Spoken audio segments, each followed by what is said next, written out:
السلام عليكم ورحمة الله وبركاته. حمدا لمن خلق الإنسان وعلمه البيان،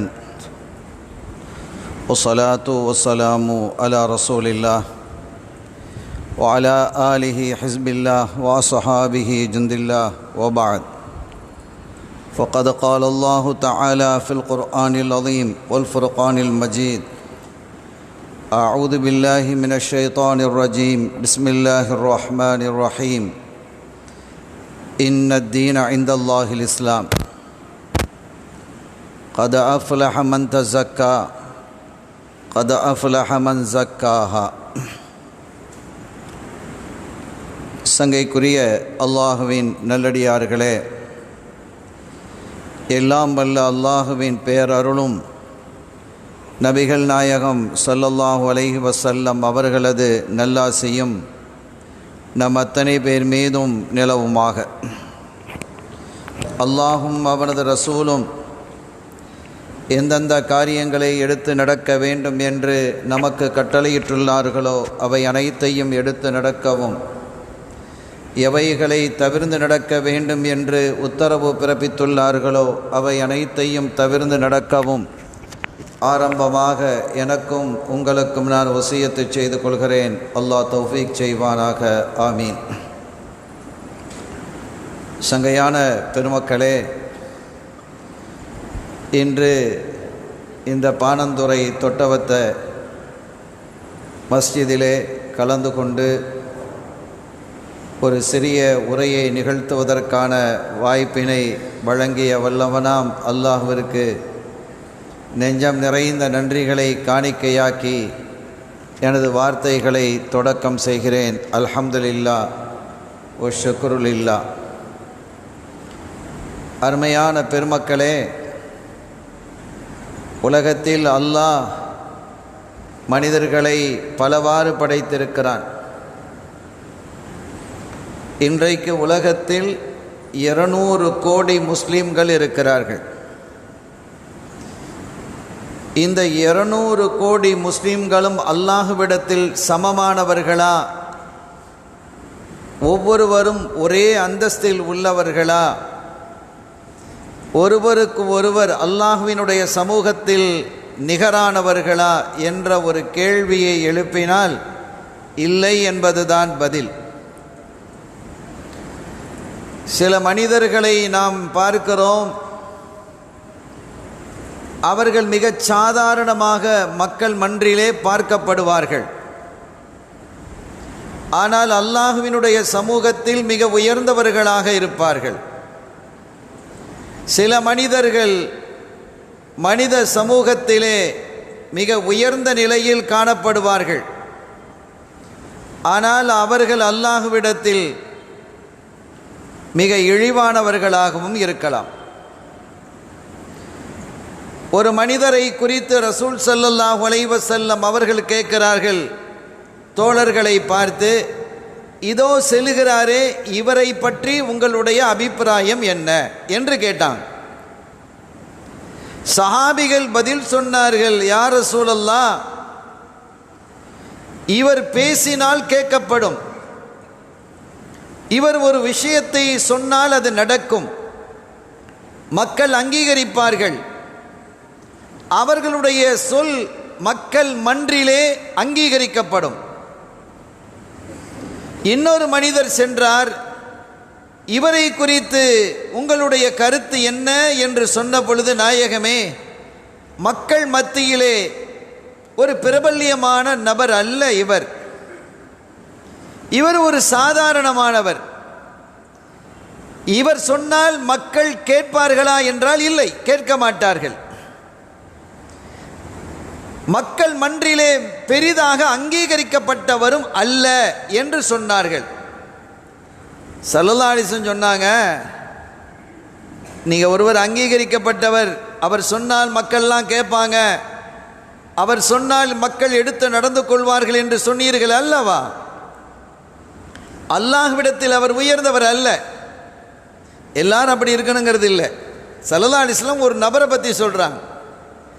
இன்னொரு மனிதர் இருக்கிறார் அல்லவா, அவரை பற்றி நாம் கேட்கும் பொழுது மக்கள் மன்றிலே அவருடைய சொல் எடுபடாது என்று சொன்னீர்களே, ஆனால் அல்லாஹ்விடத்தில் அவர் உயர்வானவராக இருக்கிறார். எனவே மக்கள் மத்தியில் எல்லாரும் சமமானவர்கள் அல்ல, வித்தியாசமானவர்களாகத்தான் எல்லாரும் இருக்கிறார்கள். மிக உயரிய அந்தஸ்தை அல்லாஹ்வுக்கு நெருக்கமானவர்களாக யார் மாற முடியும், அந்தஸ்தை அடைய முடியும் என்றால் கத் அஃப்லஹ மன் ஸக்காஹா, யார் தன்னுடைய நஃப்ஸை பரிசுத்தப்படுத்தி கொண்டாரோ அவர் நிச்சயமாக வெற்றி அடைந்தார். அவர்தான் அல்லாஹ்வுக்கு நெருக்கமானவர். அல்லாஹ் என்னையும் உங்களையும் நம்மை சார்ந்தவர்களையும் நம் சந்ததிகளையும் அப்படியே ஆக்கி வைக்கட்டுமாக. நம் இதயத்தை பரிசுத்தப்படுத்தி வேண்டும். இதய பரிசுத்தமாக இருந்தால் அவர் அல்லாஹ்விடத்திலே வெற்றி பெற்றவராக ஆகிறார். இதயத்தை பரிசுத்தப்படுத்துவது எப்படி என்பதற்கான வழிமுறைகளை சொல்லித் தருவதுதான் தரீக்கத். இன்றைக்கு இங்கே இந்த மன்றிலே குழுமி இருக்கக்கூடியவர்களெல்லாம் ஷாதுலியா தரீக்காவை சார்ந்த பெருமக்கள். ஒரு அற்புதமான தரீக்கா அது. சையதுனா அபுல் ஹசன் அலியுன் ஷாதுலி ரதியல்லாஹு தஆலா அன்ஹு அவர்கள் இந்த சமூகத்தை சரியான பாட்டையிலே அழைத்து அல்லாஹ்வினுடைய சமூகத்திலே சேர்ப்பதற்காக வடிவமைத்து கொடுத்த அத்தகைய அற்புதமான பாதை தான் தரீக்கா தான் அத்தரீக்கத்து ஷாதுலியா. எனவே நாம் தரீக்கால இருக்கிறோங்கிற பேரில் மட்டும் இருக்கக்கூடாது. தரீக்காவினுடைய நடைமுறைகள், போதனைகள், அதனுடைய அவுராதுகள் மட்டுமல்லாமல் தரீக்காவினுடைய ஷேக்குகளாக இருக்கக்கூடிய அந்த நாதாக்கள் என்ன சொன்னார்களோ அந்த வழியில் நம்ம வாழணும், வாழ தலைப்படணும். அப்படி வாழும் பொழுது சில பிரச்சனைகள் நமக்கு வரலாம், சில சங்கடங்கள் வரலாம். அப்படி வந்தாலும் கூட அதையெல்லாம் நாம் எதிர்நோக்கக்கூடிய மனத்திடம் கொண்டவர்களாக நாம் மாறணும். அப்படி மாறினால் மாத்திரமே கத் அஃப்லஹ மன் ஸக்காஹா என்ற அந்த வசனத்தின் விரிவுரையாக, முகவரியாக நாம் மாற முடியும். கண்ணியத்திற்குரிய பெருமக்களே, இதயத்தை சுத்தப்படுத்துவது என்பது, ஹாலிஸாக வைத்திருப்பது என்பது அவ்வளோ லேசான ஒரு விஷயம் இல்லை தான், அவ்வளோ லேசான ஒரு விஷயம் அல்ல. எனக்கு ஒரு தகவல் நினைவுக்கு வருகிறது. ஒரு அரசன், அவன் ஒரு மஸ்ஜிதை எழுப்புகிறான். அவன் சொன்னான், இந்த மஸ்ஜிதை நான் மட்டுமே கட்டுவேன், என்னுடைய பொருளாதாரத்திலிருந்து மட்டும்தான் நான் கட்டுவேன்.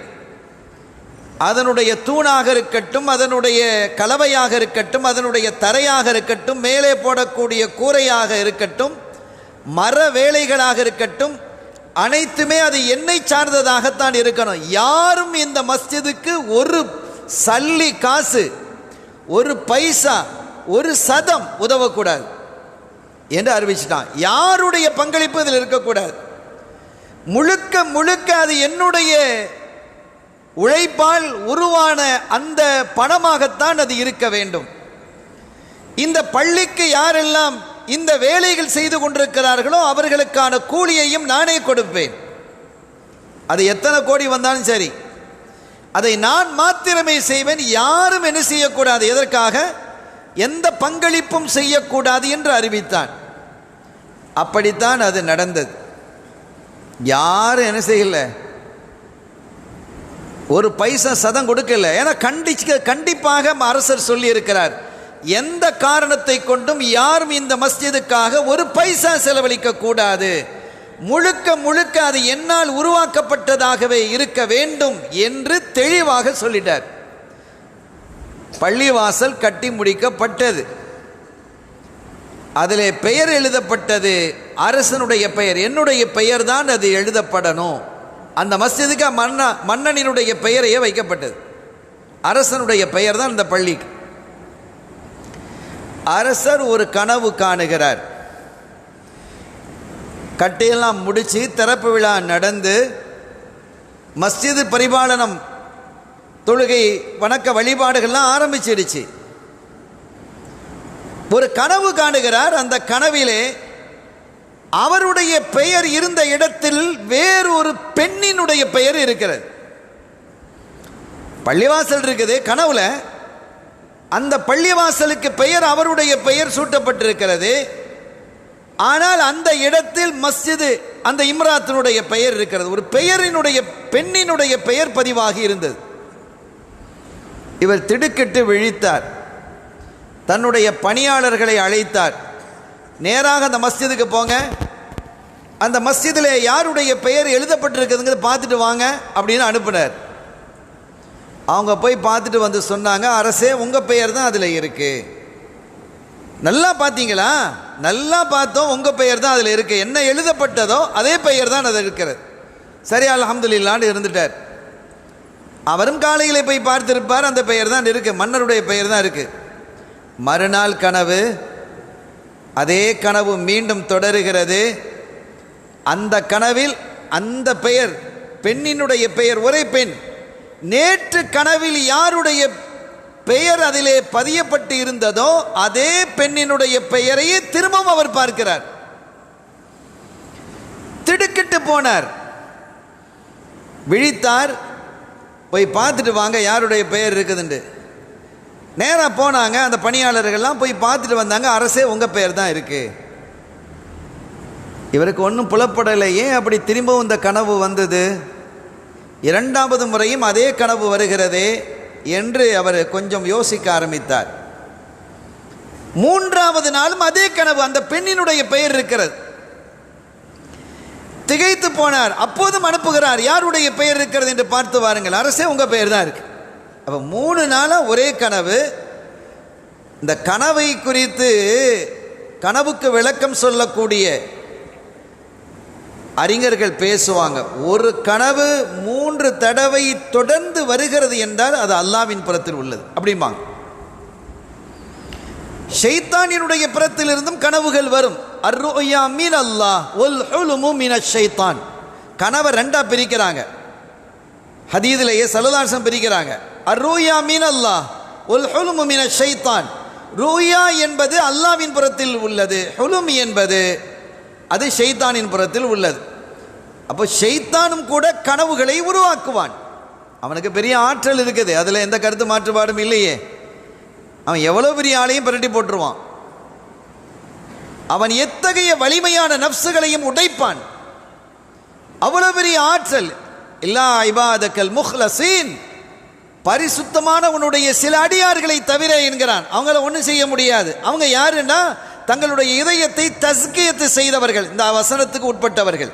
கத் அஃப்லஹ மன் ஸக்காஹா என்ற வசனத்துக்குள்ள யார் வந்துட்டாங்களோ, அந்த தர்பியத்தும் அந்த தஸ்கியத்தும் யாருக்கு வருகிறதோ அவர்கள் ஒருபோதும் அவர்களை ஒருபோதும் ஷைத்தான் வழிகெடுக்க முடியாது. எனவே ஷைத்தானாலும் கனவுகளை ஏற்படுத்த முடியும். எத்தனை பயங்கரமான அசிங்கமான கனவுகள்லாம் வருதா இல்லையா? இதெல்லாம் ஷைத்தான் மூலமாக வரக்கூடிய கனவு. ஒரு கனவு ஆனாலும் ஷைத்தானால் ஒரு நாள் ஒரு கனவை கொண்டு வர முடியும், அதே கனவை 2வது நாள் கொண்டு வர முடியும், அதே கனவை 3ஆவது நாள் கொண்டு வர முடியாது. இந்த தஅபீர் என்று சொல்லக்கூடிய இந்த கனவுக்கு விளக்கம் சொல்லக்கூடிய அறிஞர்களில் சிலர் இதை குறிப்பிடுறாங்க. 3 நாள் ஒரு கனவு தொடர்ந்து வருகிறதுனா, இப்ராஹிம் அலைஹிஸ்ஸலாம் கனவு கண்டாங்களா இல்லையா? தன்னுடைய மகனார் இஸ்மாயில் அலைஹிஸ்ஸலாம் அவர்களை அறுத்து பலியிடுவது மாதிரி கனவு கண்டது. 3 நாட்கள் தொடர்ந்து கனவு கண்டது. 3 நாள் ஒரு கனவு தொடர்ந்து வருகிறது என்றால் அது அல்லாஹ்வின் புறத்தில் உள்ளது தான், ஷைத்தானுடைய புறத்தில் இல்லை அப்படிங்கிறது உறுதியானது. இப்போ இந்த 3 நாளும் ஒரே கனவு வருகிறது என்று ஆச்சரியப்பட்டு, இந்த பெண்மணி யாரு? ஆனால் பேர் ஒன்றும் மாறல. பள்ளியில் அதே அவருடைய பெயர் தான் இருக்குது, பள்ளியில் முன்னால் அவருடைய பெயர் தான் இருக்குது, ஒன்றும் மாறல. ஆனால் தொடர்ந்து இந்த கனவு 3 நாள் வந்து விட்டது என்பது இவருக்கு ஒரு திகைப்பாக ஆனது. அந்த பெண்ணினுடைய பெயர் எழுதப்பட்டிருக்கிறது, ஒரு பெண். அந்த பெண் யார் என்று தேடுங்கள் என்றார் அரசர். அப்படி அந்த பெண்ணை தேடப்பட்டது. யாரா இருக்காங்களான்னு அப்படி தேடப்பட்டது. தேடப்பட்டு தேடி தேடி தேடி பக்கத்து ஊரில் ஒரு பெண் அந்த பெயரில் இருக்கிறாங்க.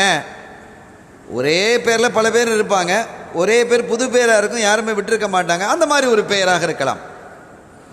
அந்த பெண்ணை கண்டுபிடித்து அரசு சபையில் கொண்டு வர்றாங்க. வாங்க நீங்கள் வாங்க. இப்போ அரசர் விசாரிக்கிறார், நீங்கள் தான் இந்த பெண்ணா? ஆமாம், நான் தான் அந்த பெண்ணு. இந்த பள்ளிவாசலுக்கு என்ன உதவி புரிஞ்சிங்க? நான் என்ன உதவி புரிய? நீங்களே உதவி புரியக்கூடாதுன்னு அறிவிச்சிட்டீங்க. யார் இந்த பள்ளிக்கு ஒரு சதம் கூட வழங்கக்கூடாதுன்னு சொன்னதுக்கு பிறகு யாருமே வழங்க இல்லை. நானும் ஒரு ஏழை பெண்மணி, நான் நீங்கள் வழங்குங்கன்னு சொன்னாலும் வழங்க முடியாது. எனக்கு அவ்வளோ கஷ்டத்தில், நான் துன்பத்தில் இருக்கிறேன். இந்த பள்ளிக்காக தாராளமாக கொடுங்கள் என்று நீங்கள் சொன்னாலும் கூட என்னால் தர இயலாது. அப்படி இருக்கும் பொழுது நான் என்ன வழங்க முடியும்? நான் எதுவும் செய்யலை. இல்லை, நல்லா யோசிச்சு சொல்லுங்கள். ஏதாவது நீங்கள் பணி பண்ணீங்களா? ஏதாவது ஹிதுமத்து செஞ்சீங்களா? ஒரு ஹிதுமத்து நான் செய்யலை. ஏதாவது கற்களை சுமந்து கொண்டு வந்தீர்களா? மரங்களை சுமந்து கொண்டு வந்தீர்களா? எதுவும் செய்யலை. அல்லது பள்ளியை கட்டிடம் நடந்து கொண்டிருக்கும் பொழுது அசுத்தமாக இருந்து அங்கும் இங்குமாக குப்பை கூலங்கள் இருந்து அதையெல்லாம் நீங்கள் அப்புறப்படுத்தினீர்களா? இல்லை. பிறகு எப்படி? நீங்கள் யோசித்து பாருங்கள். உங்களுடைய பெயரை நான் தொடர்ந்து 3 நாளாக கனவிலே காணுகிறேன் என்றால் அது அல்லாஹ்வினுடைய கனவுதான். அல்லாஹ் உங்கள் பெயரை வைக்க சொல்கிற மாதிரி எனக்கு உணர்வு இருக்குது. ஏன், என்ன காரணம் என்று எனக்கு தெரியல. ஆனால் உங்கள் பேர் தானே வருகிறது. நன்றாக யோசித்து சொல்லுங்கள். நீங்கள் ஏதாவது இந்த மஸ்ஜிதுக்காக நீங்கள் செய்தீர்களா? அந்த பெண் ரொம்ப யோசிச்சுட்டு சொன்னா, அரசே, ஒரு நாள் இந்த பகுதியில் நான் போனேன். அப்போது இந்த மஸ்ஜிது கட்டப்பட்டு கொண்டு இருந்தது. கட்டப்பட்டு கொண்டிருக்கக்கூடிய காலம் அது. இந்த மஸ்ஜிதுக்கான தேவையான பொருட்களை சுமந்து வரக்கூடிய கட்டைகள், மரங்கள்லாம் இருக்கும் இல்லையா, அதற்கான ஒட்டகங்கள், குதிரைகள் வச்சிருக்க. அதான் அந்த காலத்தில் யூஸ் பண்ணது. குதிரையோ ஒட்டகமோ, அதற்கான ஒரு குதிரை என்று வைத்துக்கொள்வோம். அந்த ஒரு குதிரைகள் கட்டப்பட்டிருந்த, வரிசையாக கட்டப்பட்டிருந்தது. இதெல்லாம் உங்கள் குதிரை தான்.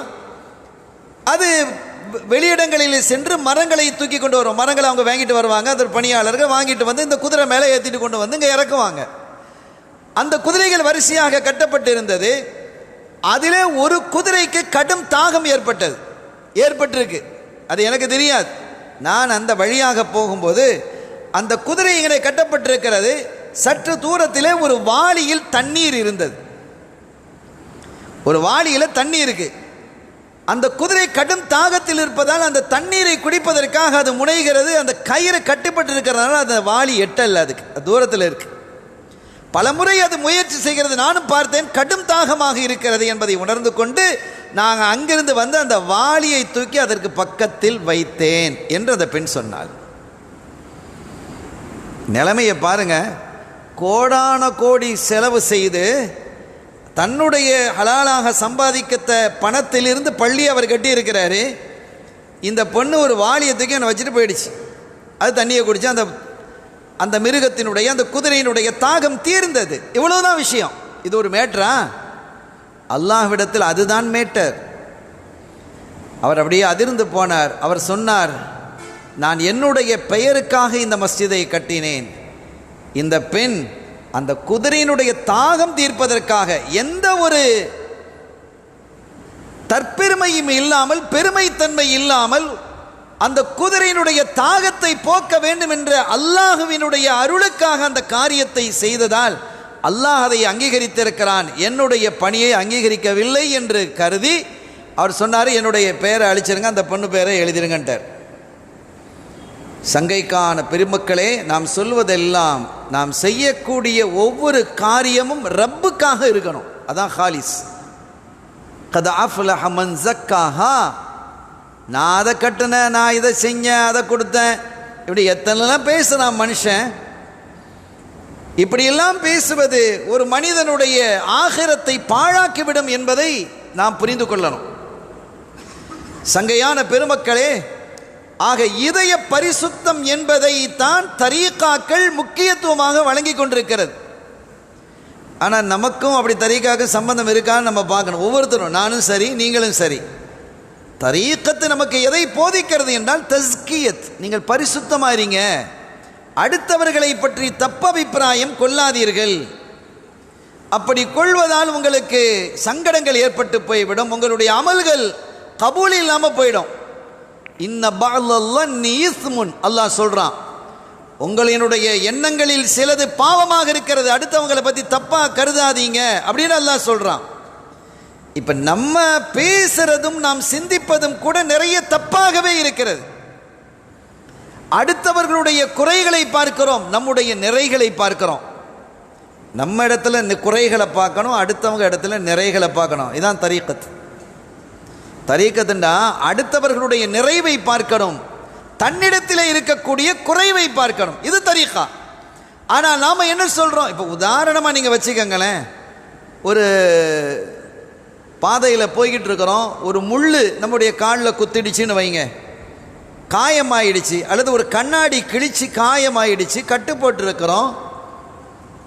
ஒருத்தர் கேட்குறாரு, என்ன காலில் கட்டு போட்டு இருக்கிறீங்களா, அது என்ன அப்படின்னு கேட்குறாரு. நம்ம என்ன சொல்லுவோம்? கண்ணாடி கிழிச்சிடுச்சு, முள் குத்திடுச்சு அப்படின்னு சொல்லுவோம்.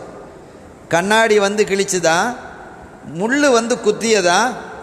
நாம் போய் முள்ளில் கால் வைத்தோம், நாம் போய் கண்ணாடியிலே கால் வைத்தோம். அது வந்து ஒன்றும் கிழிக்க இல்லை, செய்த தவறு நம்முடையது. அதுவாக கண்ணாடி பறந்து வந்து நம்முடைய காலை கிழிச்சுதா, அல்லது ஓடி வந்ததா, அல்லது முள் உருண்டு வந்து நம்முடைய காலில் வந்து குத்திடுச்சா? அப்படி செய்கிறது இல்லையே. அது நாம தேடி சென்று அதன் மீது காலை வைத்ததால் அது காயப்படுத்தியது. இதுதானே நடந்தது. இப்போ நாம் என்ன சொல்கிறோம்? அந்த குற்றத்தை யார் மீது சுமத்துகிறோம்? கண்ணாடி கிழித்தது, முள் குத்தியது என்று அந்த குற்றச்சாட்டை அவைகளின் மீது சுமத்துகிறோம். இது மனித இயல்பு. இது சாதாரணமான விஷயம். ஆனால் ஒவ்வொரு மனிதனும் இன்னொரு மனிதனின் மீது குற்றங்களை சுமத்தி கொண்டு நான் செய்தது சரி, அவன் செய்தது பிழை என்று பேசுவது தரீக்கத்திற்கு முரணானது என்பதை நாம் புரியணும். ஆக அது தஸ்கியத்துக்கு உட்பட்டது அல்ல என்பதை நாம் விளங்கிக் கொள்ளணும். சில மனிதர்களை வந்து நம்ம கணிக்க முடியாது, அவர்களுடைய வெளித்தோற்றத்தை வைத்து கணிக்க முடியாது. ருப்ப அஷ்அத அக்பர ஸல்லல்லாஹு அலைஹி வஸல்லம் ஒரு செய்தி சொல்கிற முஸ்லிம் ஷரீஃபில் இடம்பெறுது. சில மனிதர்கள் இருக்கிறார்கள், அவர்களை பார்த்தா பங்கரையாக இருப்பாங்க, முடியெல்லாம் களைஞ்சு போயிருக்கும், புழுதி படிந்தவர்களாக இருப்பார்கள். மதுஃபூஉம் பில் பாப், ஒரு வீட்டு வாசலுக்கு ஒரு வீட்டில் வந்தால் ஒரு ஃபங்க்ஷன் நடக்குது, அங்கே வந்தால் அந்த வீட்டில் அந்த ஃபங்க்ஷனில் வெளியில் அந்த ஹாலில் நிற்கக்கூடிய அந்த செக்யூரிட்டி தடுத்து நிறுத்துவான். மதுஃபூஉம் பில் பாப், நீங்களாம் உள்ளே போக முடியாது, அதெல்லாம் விஐபிகள் போகிற இடம், நீங்கள் உள்ளே வரையலாது, நீங்களாம் வெளியில் போங்க அப்படின்னு அனுப்பி விடுவான். ஆனால் அத்தகைய மனிதர்களில் சிலர் இருக்கிறார்கள், அவர்கள் கரமேந்தினால் அல்லாஹ் உடனடியாக அங்கீகரிக்கிறான். நம்ம ரொம்ப கவனமாக இருக்கணும். அல்லாஹ்வினுடைய நேசர்களாக இருக்கக்கூடிய அந்த நல்லடியார்களை புண்படுத்திடக்கூடாது, வேதனைப்படுத்திடக்கூடாது. அல்லாஹ்வோடு நெருக்கமாக இருக்கக்கூடிய அந்த மக்களை நாம் யாருன்னு தெரியாது, நமக்கு தெரியாதில்ல, யாருன்னு தெரியாத போது அவர்களை நம்ம யாரையுமே புண்படுத்தக்கூடாது, மிக கவனமாக இருக்கணும் என்பதை இங்கே நான் சொல்லுவேன். மாலிக் இப்னு தீனார் ரலியல்லாஹு தஆலா அன்ஹு அவங்க குறிப்பிடுறாங்க, நான் பஸராவுக்கு போனேன். பஸரா ஒரு மஸ்ஜிதிலே நான் நுழையும் பொழுது அங்கே மக்கள் பெரும் கூட்டமாக இருந்து தொழுகையை முடித்து துஆ செய்து கொண்டிருந்தார்கள். என்னன்னு நான் கேட்டேன். ரொம்ப நாளாக மழை இல்லை, அந்த மழைக்காக வேண்டி நாங்கள் என்ன செய்கிறோம், பிரார்த்திக்கிறோம் என்று அவர்கள் குறிப்பிட்டார்கள். லுஹருக்கு பிறகு நடந்தது, அசருக்கு பிறகு நடந்தது, மக்ரிபுக்கு பிறகு நடந்தது, இஷாவுக்கு பிறகு தொடர்ந்து துஆக்கள் செய்து கொண்டே இருந்தார்கள். ஆனால் அவங்களுக்கு மழை கிடைக்க இல்லை. எல்லாரும் துஆ செஞ்சுட்டு போயிட்டாங்க. போனதற்கு பிறகு நான் மஸ்ஜிதிலேயே இருந்தேன். அப்போது ஒரு மனிதர் வந்தார், ஒரு கருத்த மனிதர், ஒரு கருப்பு அடிமை. அவர் அங்கே வர்றாரு, வந்து பிரார்த்திக்கிறார், தொழுகிறாரு. தொழுகையில் சுஜூதில் ஒரு பிரார்த்தனை செய்கிறார். அந்த பிரார்த்தனை செய்த போது மழை கொட்டோ கொட்டு என்று கொட்டியது. எனக்கு ஆச்சரியமாக இருந்தது. இவர் யாரு அப்படிங்கிறத நான் தெரிந்து கொள்ள வேண்டும் என்பதற்காக அவர் வெளியே போன பிறகு அவர் முதல்ல துஆ ஓதுறதுக்கு முன்னால் அப்படி அங்கேயும் இங்கேயும் ஒரு பார்வை பார்த்துக்கிட்டார், யாராவது இருக்கிறாங்களா அப்படின்னு பார்க்குறார். யாராவது இருக்கிறாங்களா அப்படின்னு பார்த்துட்டார். யாரும் இல்லை என்று பிறகுதான் அவர் அந்த துஆவை ஆரம்பிக்கிறார். இறைவா மழையை பெய்யவை, எவ்வளோ காலத்துக்கு இந்த மக்களை கஷ்டப்படுத்துவா, ரொம்ப உரிமையோடு கேட்குறார். இப்போ சாதாரணமாக ஒரு அமலை செய்கிறதாக இருந்தால் இந்த அமலை நாம் வெளிக்காட்டுகிறோம். அமல் செய்யணும், கூட்டுதலாக செய்யணும், கூடுதலாக செய்யணும், கூட்டாக செய்யணும், தனியாக செய்யணும். ஆனால் நம் இதயம் மாத்திரம் அல்லாஹ்வோடு தஅல்லுக்காக இருக்கணும். அதில் கூட்டு வரக்கூடாது. இவர் பள்ளிவாசல் எப்பவும் இவரை பள்ளிவாசலில் பார்க்கலாம் அப்படின்னு மக்கள் சொல்லக்கூடிய நாட்டை நமக்கு வரக்கூடாது. பள்ளியில் பார்க்கணும், ஆனால் அந்த எண்ணம் நம்முடைய கல்வியில் வரக்கூடாது. அப்படி யாராவது சொன்னால் அது நமக்கு கஷ்டத்தை தர வேண்டும், இஷ்டத்தை தரக்கூடாது. இவரா அவ்வள் ஜமாத்தில் நிற்பார் அப்படின்னு சொல்லும்போது நமக்கு ஒரு சந்தோஷம் வருகிறது என்றால் நம்முடைய கல்வி பரிசுத்தம் இல்லை என்ற அர்த்தம். ஆக இப்படிப்பட்ட ஒரு நிலை வருகிறதே என்று வருத்தம் வர வேண்டும். சங்கையான பெருமக்களே, அப்படிப்பட்ட ஒரு தஸ்கியத்தை போதிக்கக்கூடியது தான் தரீக்கத். அந்த வகையிலே இந்த மனிதர் அங்கே இங்கேயும் பார்க்குறாரு, யாராவது பார்க்குறாங்களாண்டு, யாரும் ஆனால் என்ன பார்க்கல. நான் ஒரு ஓரமாக இருந்தேன், அவர் என்ன கண்டுக்கிட இல்லை. அவரை மாலிக் இப்னு தீனார் சொல்கிறாங்க, அவர் என்ன கண்டுக்கிட இல்லை. எனக்கு தெரிய, நான் இருப்பது அவருக்கு தெரியாது, அவர் இருக்கிறது எனக்கு தெரியுது. எனக்கு ஒரு வித்தியாசமாகவும் பட்டது. அவர் வந்ததும் தொழுததும் அங்கும் இங்குமாக பார்த்ததும் எனக்கு வித்தியாசமாகப்பட்டது. நான் கூர்ந்து கவனித்தேன். அவர் கேட்ட பிரார்த்தனையை கூட நான் மனனம் செய்தேன். அந்த அளவுக்கு அவர் கிளீனாக கேட்டுக்கிட்டாங்க. அல்லாஹ்விடத்தில் வேண்டிட்டு அவர் வெளியில் போகிறதுக்கு முன்னாலேயே மழை கொட்டோன்னு கொட்டிடுச்சு. இவர் யாருங்கிறது தெரியணுங்கிறதுக்காக அவரை போக விட்டு கொஞ்சம் பின்னாலேயே இவங்க போகிறாங்க. நானும் போனேன். மாலிக் இப்னு தீனார் ரலியல்லாஹு தஆலா சொல்கிறாங்க, நான் போய் பார்த்தேன். ஒரு கட்டத்தில் அவர் எங்கே நுழைகிறார் என்றால், அடிமைகள் விற்கப்படக்கூடிய இடத்துல உள்ளே போகிறார். அடிமைகள் விற்கப்படக்கூடிய இடத்துக்குள்ளே போகிறார். அப்போ நான் விளங்கிட்டேன், ஒரு அடிமை போல அப்படின்னு நான் என்ன செஞ்சுக்கிட்டேன், விளங்கிக்கிட்டேன். ஒரு அடையாளமாக அந்த இடத்தினுடைய பகுதியில் ஒரு அடையாளம், ஒரு சாக் ஏதோ ஒரு குச்சி ஏதோ எடுத்து நான் ஒரு அடையாளப்படுத்தி விட்டு தான் நான் வெளியில் போனேன், இரவு நேரமாக இருப்பதால். மறுநாள் காலையில் அந்த பகுதிக்கு வந்தேன், அந்த அடையாளத்தை கண்டு கொண்டேன், அந்த வீட்டுக்குள் சென்றேன். அங்கே இருக்கக்கூடிய அந்த முதலாளி இடத்திலே நான் கேட்டேன், பாஸ் இடத்துல கேட்குறேன், எனக்கு ஒரு அடிமை நான் வாங்க வந்திருக்கிறேன். இது அடிமை வீடுங்கிறது தெரிஞ்சு போச்சு, அடிமைகளை விற்கக்கூடிய இடம் சந்தை அப்படிங்கிறது புரியுது. நான் கேட்டேன், ஒரு அடிமையை வாங்கின, வரிசையாக காட்டினார். இவரா யாரும் இல்லை. நான் அந்த ஆளை காணலை. எனக்கு அந்த முகம் நன்றாக ஞாபகம் இருக்கிறது, யாருமே இல்லை. அப்போ அவர் சொன்னார், இவ்வளவுதான் இங்கே பேர் இருக்கிறாங்க, வேற யாரும் கிடையாது. இல்லை, நான் ஒரு ஆளை பார்த்தேன். அவர் இல்லையே, நான் எல்லாரையும் காட்டிட்டேனே. இல்லை, நான் பார்த்தேனே, இந்த பகுதி இதுக்குள்ளே தான் நுழைந்தார். ஓஹோ, இதுக்குள்ளே நுழைந்தால் பக்கத்தில் ஒரு கூடாரம் இருக்குது. அவராங்கிறத நீங்கள் என்ன செய்யுங்க, போய் பாருங்கள். அவரை அழைத்த போது அவரும் அடிமை தான், ஆனால் அவர் பிரயோஜனமற்ற ஒரு அடிமை. அவர் பெருசாக வேலையெல்லாம் செய்ய மாட்டார். அவரான்னு பார்க்கலான்னு சொல்லி அவரை அழைக்கப்பட்டது. பார்த்தா அவர் வர்றார், இவர் தான்.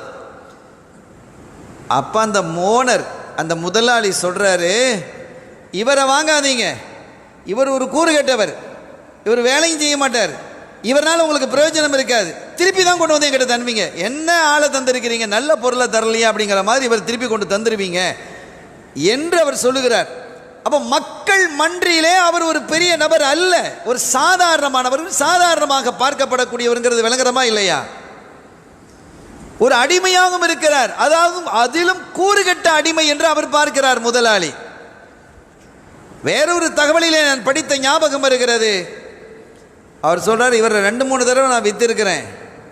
அப்படி வித்த போது அந்த வாங்கி சென்றவர்கள், என்ன ஒரு நல்ல அடிமை இல்லையா இவர், எப்போ பார்த்தாலும் சிந்திச்சுட்டே இருக்கிறார், அப்படியே வானத்தை பார்த்துட்டு இருக்கிறார், இவர் வானா ஒரு வேலையும் செய்ய தெரியல, திருப்பி தந்துட்டாங்க. அதை போல் நீங்கள் திருப்பி தந்துடுவீங்க? இல்லை, ஒருபோதும் நான் திருப்பி தர மாட்டேன், நான் வந்த நோக்கமே வேற, நீங்கள் வாங்க, நான் வாங்கி கொள்கிறேன் என்று வற்புறுத்தி அவரை வாங்கி சென்றேன். அப்படி வாங்கி சென்ற போது நான் வீட்டுக்கு போன போது அவர் கேட்டார், என்ன எதுக்காக நீங்கள் இவ்வளோ கஷ்டப்பட்டு வாங்குறீங்க? என்னுடைய குறைகள், நான் கூறு கட்டவன், ஒரு வேலையும் செய்ய தெரியாது, ஒரு வேலையும் செய்ய மாட்டேன்ட்டு என்னுடைய முதலாளி உங்ககிட்ட சொல்கிறாரு. ஒரு பொருளை விற்கிறதா இருந்தால் முதலாளி என்ன சொல்வார், இது நல்ல பொருள், இதை வாங்கிட்டு போங்க, இது அற்புதமானது, நல்ல வேலை செய்யும் அப்படி சொல்லி தானே வாங்குவாங்க, அப்படி தானே விற்பனை செய்வாங்க. ஆனால் என்னுடைய முதலாளி மற்றவர்கள் அதை சொன்னார். என்ன சொன்னார், இது சரியில்லை, இவர் வேலை செய்ய மாட்டார், கூறு கட்டவர் என்றெல்லாம் சொன்னார்ல. அப்படி சொன்னதுக்கு பிறகு நீங்கள் எப்படி வாங்குறீங்க? ஒரு முதலாளியே என்னை பற்றி இப்படி சொல்கிறாரு, இவர் வித்துட்டு திருப்பி நான் என்ன செஞ்சுருக்கிறேன், ரிட்டர்ன் எடுத்திருக்கிறேன், பெரிய சங்கடங்கள்லாம் வந்திருக்கு. அப்படியெல்லாம் சொன்னதற்கு பிறகும் கூட என்ன நீங்கள் எதுக்கு வாங்கினீங்க என்று கேட்டபோது அப்போ மாலிக் இப்னு தீனார் ரலியல்லாஹு அன்ஹு சொல்கிறாங்க, கடந்த இரவு மக்கள் எல்லாம் பள்ளியில் கூடி தொழுது மழைக்காக பிரார்த்தித்த போது மழை வரல. எல்லாரும் லுஹரில், அசரில், மக்ரிபில், இஷாவில் இப்படி தொடர்ந்து இபாதத்துக்களை செய்தும் மழை பொழிய கேட்டும் மழை பொழியாத போது கடைசியாக தனிமையிலே நீங்கள் வந்தீங்க. பிரார்த்தித்து விட்டு இப்படி ஒரு தொழுது விட்டு இப்படி ஒரு பிரார்த்தனை நீங்கள் செய்தீர்களா இல்லையா? இப்படி ஒரு பிரார்த்தனை பண்ணீங்க, துஆ பண்ணீங்க. உடனடியாக அல்லாஹ் மழையை கொட்டி விட்டான். எனவே நீங்கள் சாதாரண ஆள் இல்லை, அல்லாஹ்வினுடைய சமூகத்தில் மிக நெருக்கமானவர் என்பதை நான் புரிந்து கொண்டேன். எனவே தான் நான் உங்களை வாங்கினேன் என்று சொன்னதும் அவருடைய முகம் அப்படியே மாறிடுச்சு. நமக்கு எவ்வளோ பெருமையாக இருக்கும். இந்த மாதிரிலாம் நீங்கள் கேட்ட துவா கபூல் ஆகிடுச்சு அப்படின்னு சொன்னால் எப்படி இருக்கும் பார்த்தீங்களா? அப்படின்னு நம்ம என்ன செய்வோம், காலரை தூக்கி விட்டுருவோம். ஆனால் அவர் ரொம்ப முகம் மாறிவிட்டது, வருத்தம் அடைந்தார். நான் தொழணும், ஒது செய்யணுன்றாரு, ஒது செய்ய தண்ணி கொடுக்கப்பட்டது, தொழணுன்றாரு, சுஜூதில் விழுந்தார். நீண்ட நேரம் சுஜூதில் அவர் கேட்ட பிரார்த்தனை கூட அந்த வரலாற்றில் வருது. அவர் சொல்கிறாரு, இறைவா, நான் பிரபல்யமாக ஆகுவதை விரும்பவில்லை, நான் பிரபல்யமாக ஆகுவதை விரும்பல, மக்கள் மன்றிலே நான் வெளிப்படுவதை விரும்பவில்லை. அதனுடைய கருத்து என்னன்னா, நான் எனக்கும் உனக்கும் இடையிலே உள்ள அந்த நட்பு, அந்த மஹப்பத்து, அந்த தொடர்பை நான் மறைத்து தான் வைத்திருந்தேன். நான் மறைச்சு தானே வச்சுருந்தேன். நான் யார்கிட்டயே போய் சொன்னேன்னா எனக்கு அல்லாஹ்வுக்கு இடையில இவ்வளோ நட்பு இருக்குது. இப்போ நாம் என்ன செய்வோம், ஒரு விஷயம் வருது, நீங்கள் ஒன்றும் கவலைப்படாதீங்க, அந்த மினிஸ்டர் எனக்கு தெரியும், நான் சொன்னால் உடனே கேட்டுடுவார். இது எதுக்கு மாத்தம்? தரீகத்துக்கு மாத்தம். அவர் நான் சொன்னார் கேட்பார். அந்த லாயரா, இந்த அதிகாரியா, இந்த ஜட்ஜா, அதை நம்ம பார்த்துக்கிடலாம், நாம் சொன்னால் அதை முடிச்சு தந்துடுவார் என்றெல்லாம் நாம் பெருமை பாராட்டுகிறோமே.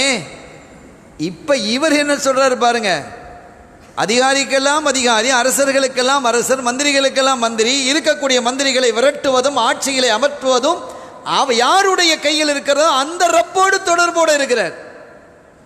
இந்த மனிதர் ரப்போடு தொடர்பாக இருக்கிறார். ஆட்சிகளை உடைப்பதும் ஆட்சிகளை நிர்ணயிப்பதும் அல்லாஹ் இல்லையா? குல் இல்லாஹும்ம மாலிகல் முல்கி துத்தில் முல்க மன் தஷா வ தன்ஸிஉல் முல்க மிம்மன் தஷா வ துஇஸ்ஸு மன் தஷா வ துதில்லு மன் தஷா. ஆட்சியை கொடுப்பது நீதான், நீ நாடியவர்களுக்கு ஆட்சியை கொடுக்கிறாய், நீ நாடியவர்களிடமிருந்து ஆட்சியை பிடுங்குகிறாய், நீ நாடியவர்களை கண்ணியப்படுத்துகிறாய், நீ நாடியவர்களை இழிவுபடுத்துகிறாய் என்று கேட்குறாங்க. நம்ம அல்லாஹ் சொல்கிறான்ல. அப்போ அப்படிப்பட்ட ரப்போடையே இந்த மனுஷர் தொடர்பாக இருக்கிறார். அவர் எவ்வளோ பெருமைப்பட்டிருக்கணும். அவர் என்ன சொன்னார் சுஜூதில், இறைவா, நானா அவருடைய அந்த கருத்தை நான் சொல்கிறேன். அந்த வார்த்தை, அந்த துஆவுடைய இறைவனோடு அவர் பேசிய வார்த்தைகள் தனியாக இருக்கிறது, அதனுடைய கருத்தை நான் பிரதிபலிக்கிறேன். நான் எனக்கும் உனக்கும் இடையில் இருக்கக்கூடிய இந்த மஹப்பத்தை, ரகசியத்தை நான் உடைக்கவில்லை, நீ உடைத்து விட்டாய். இதற்கு பிறகு நான் வாழ விரும்பலை. ஏன்னா என்னை பற்றி 4 பேர் புகழ்வாங்க.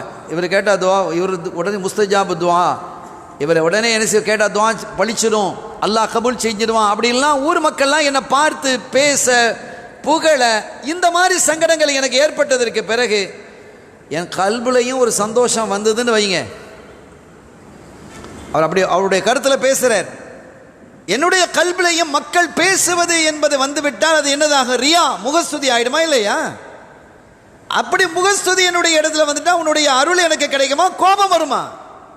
நான் இதெல்லாம் எனக்கு தேவையா? அதனால் இதுக்கு பிறகு நான் அந்த துனியாவில் இருக்க நான் விரும்ப இல்லை ரஹ்மானே அப்படிங்கிற மாதிரி ஒரு கேள்வியை, ஒரு பிரார்த்தனையை அவர் வைக்கிறார். ரொம்ப நேரம் சுஜூதில் இருந்தார். கடைசியில் பார்த்தாங்க, மாலிக் இப்னு தீனார் பார்த்தாங்க, ரொம்ப நேரம் சுஜூதில் தொட்டு பார்த்தா ஜனாசாவாக அது விழுந்தது. சங்கைக்குரிய பெருமக்களே, ஒரு மனிதன் இந்த உலகத்திலே ஹிதுமாத்துகளை செய்யணும். ஆனால் அந்த ஹிதுமாத்தினுடைய பலனை ஆகிரத்தில் அல்லாஹ்விடத்தில் எதிர்பார்க்கணும். இந்த ஹிதுமாத்தினுடைய பலனை ஆகிரத்தில் அல்லாஹ்விடத்தில் எதிர்பார்க்கணும். இந்த சூஃபிகளில் உச்சக்கட்டத்தில் இருக்கிறாங்கல்ல, அவங்க அதனுடைய பலனை கூட அல்லாஹ்விடத்தில் எதிர்பார்க்க மாட்டாங்களாம். அது வேற லைன். நம்ம அந்த அவ்வளோ தூரம் போக சொல்லலை. அல்லாஹ்விடத்தில் கூலியை நம்ம எதிர்பார்க்கலாம். ரப்பு எனக்கு தரணும். இந்த உலகத்தில் மக்கள் என்னை புகழ்ந்து பாராட்டி கௌரவப்படுத்தி ஆகிரத்திலே நான் ஒன்றும் இல்லாமல் போவதை விட அல்லாஹ் என்னை புகழணும், அல்லாஹ் என்னை பாராட்டணும், அவனுடைய நற்கூலியை அல்லாஹ் ஆகிரத்திலே தரணும் அப்படிங்கிறது நினைக்கணும். இது தரீக்கத்து. தரீக்கத்தினுடைய உச்சநிலை. அல்லாஹ்விடத்திலும் கூட நீங்கள் என்ன செய்யக்கூடாது, இந்த கூலி எதிர்பார்க்கக்கூடாது. அப்போ வேற என்ன எதிர்பார்க்கணும்? எல்லாம் தரீக்காவாதிகள்ங்கிறதுனால ஒரு வார்த்தையை சொல்லுகிறேன். எதை எதிர்பார்க்கணும்னா அல்லாஹுவையே எதிர்பார்க்கணும். அல்லாஹுவையே நீங்கள் எதிர்பார்க்கணும் என்று பெருமக்கள் நமக்கு சொல்லி தருவாங்க. இந்த மனிதர் அதோடு என்ன செஞ்சிட்டார், மரணித்து விட்டார் என்ற வரலாற்றை நாம் படிக்கிறோம். எவ்வளவு பரிசுத்தமாக கல்பில் இருந்திருக்கணும்.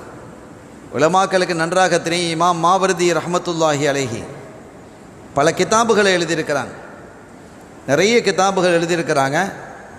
தங்களுடைய வாழ்நாளில் ஒரு கிதாபை கூட அவங்க வெளியிடலை.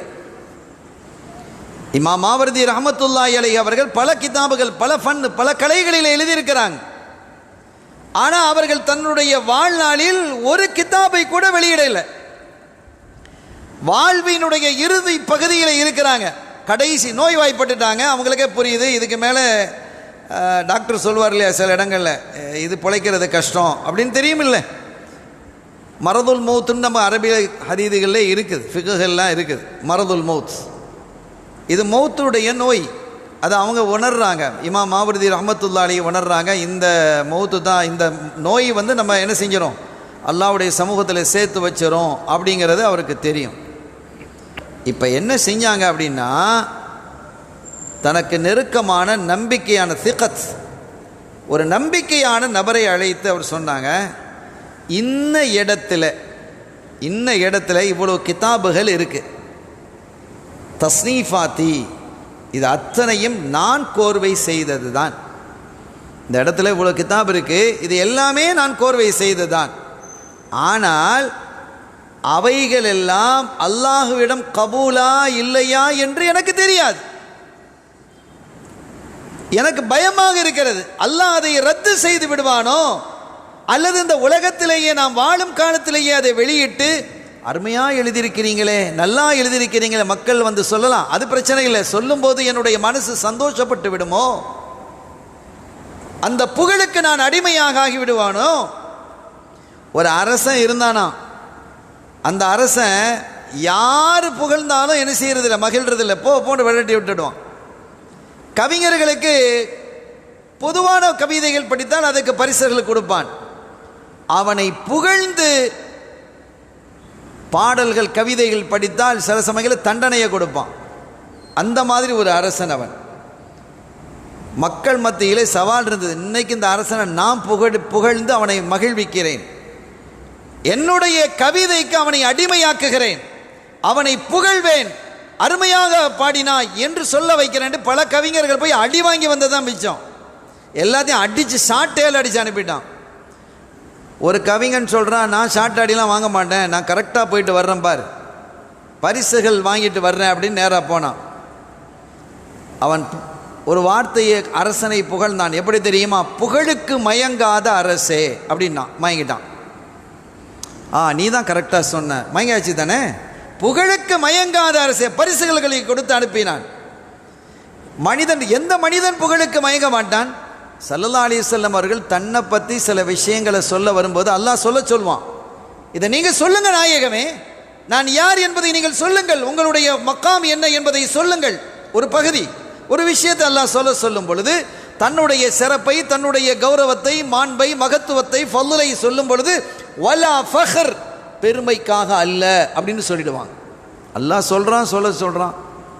அந்த அளவிற்கு இந்த சமுதாயத்திற்கு அருமையான வழிகாட்டுதலை தந்தவர்கள் நம் இதயவேந்தர் காத்தமுர் ரசூல் முஹம்மதுர் ரசூலுல்லாஹி ஸல்லல்லாஹு அலைஹி வஸல்லம் அவர்கள்.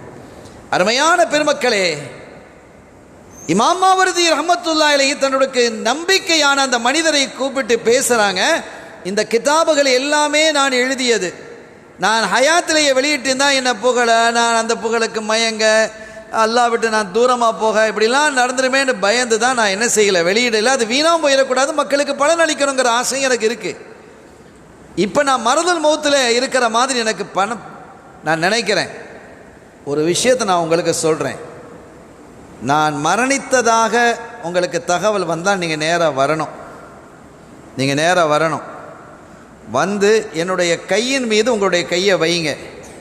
என்னுடைய கை லேசாக மடங்கினால், இப்படி பிடிக்குதுன்னு வைங்க, கபுது பண்ணினால் அல்லாஹ் நான் எழுதியிருக்கக்கூடிய இந்த தஸ்னீஃபாத்துகளை, இந்த கோர்வைகளை விரும்பவில்லை, புறக்கணித்து விட்டான் என்று அர்த்தம்.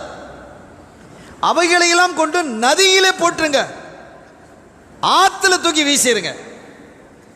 மாறாக என்னுடைய கை விரிந்து இருக்குமேயானால் நீங்கள் மக்கள் மத்தியிலே அதை கொண்டு போய் சேர்த்துருங்க என்று இமாம் மாவர்தி ரஹ்மத்துல்லாஹி அலைஹி அவர்கள் சொல்ல, அதே மாதிரி அந்த திக்கத்தான நபர் வர அந்த கை அவங்க சொன்ன மாதிரியே விரிந்திருக்க மக்கள் மன்றிலே இந்த கிதாபுகள் எல்லாம் இன்று வந்து சேர்ந்திருக்கிறது. எவ்வளவு இறையச்சம் இருந்தால், எவ்வளவு இதய பரிசுத்தம் இருந்தால் இந்த பெருமக்கள் இந்த காரியத்தை செஞ்சிருப்பாங்க.